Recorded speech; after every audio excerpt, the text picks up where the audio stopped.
Long ago, in the fertile plains at the edge of a great river, there lay a prosperous kingdom called Chandrapur.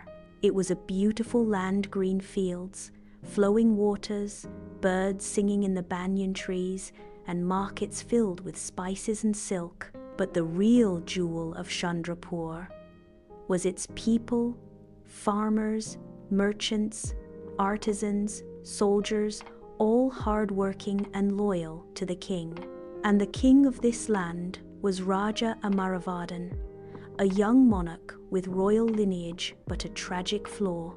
He was foolish. Amaravadan was kind at heart but weak of mind. He was quick to anger and quicker to believe anything whispered into his ears. He trusted flatterers and ignored wise counsel. Many in the court sighed and said privately, "A golden throne cannot make a wise king." Alas for Chandrapur, but because the people were patient and the land rich, the kingdom continued to thrive for a while. One day, while hunting in the royal forest, Amaravadan became separated from his companions. Lost and tired, he stumbled into a glade and found a strange sight. A wounded fox lying on the grass, its fur dirty and its eyes sharp despite its injury. The king approached cautiously. "Who dares lie here in the royal forest?" The fox groaned and spoke. "O mighty king, I am a humble creature struck by a hunter's arrow. Please have mercy and spare my life. If you help me, I shall repay you 100-fold." Amaravadan was astonished.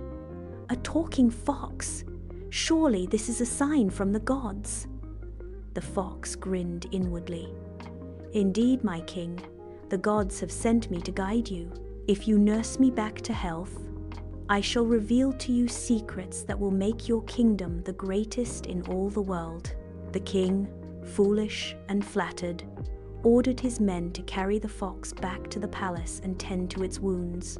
In the weeks that followed, the fox grew fat and strong again.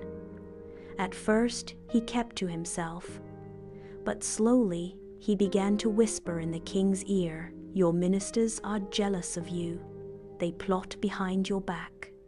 Your generals are cowards.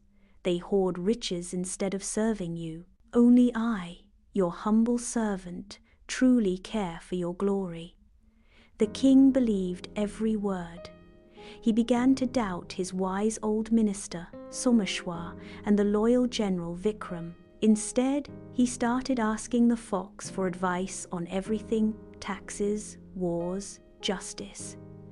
"Why listen to old men stuck in their ways?" the fox would purr. "The world is full of opportunities if you are bold."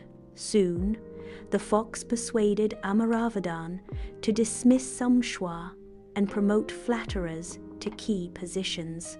He raised taxes on the farmers and spent lavishly on grand feasts and gold statues of himself. "Look how magnificent you are, my king," said the fox, pointing to a golden statue of Amaravadan in the market square.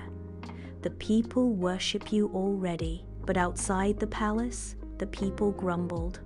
The farmers groaned under heavy taxes. The soldiers murmured about unpaid wages.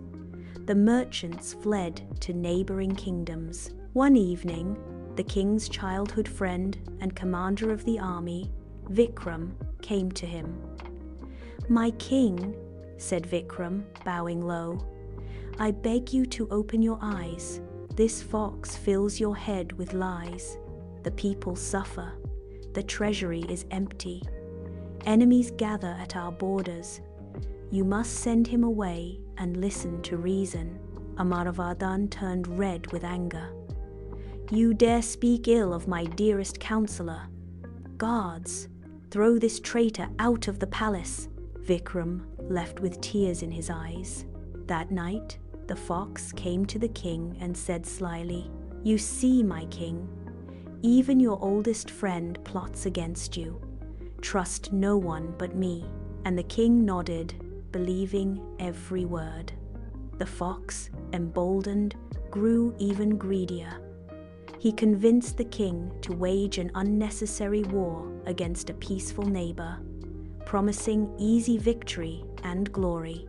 Their land is fertile, their women beautiful, their gold plentiful, he said. Take it all. The foolish king gathered his army and marched, but the soldiers, poorly paid and demoralized, deserted. The neighboring king's forces crushed them easily, and Amaravadan fled back to Chandrapur in shame. In the palace, he demanded more gold to raise another army, but the treasury was empty. The farmers, too poor to pay taxes, began to riot. The merchants refused to lend any more money. The once prosperous kingdom began to crumble, all because of the king's foolishness and his blind trust in the fox. Moral of the story: a ruler who ignores wise counsel and listens only to flatterers brings ruin upon himself and his kingdom. One should think for oneself and trust those proven to be loyal and wise, not those who say only what pleases us.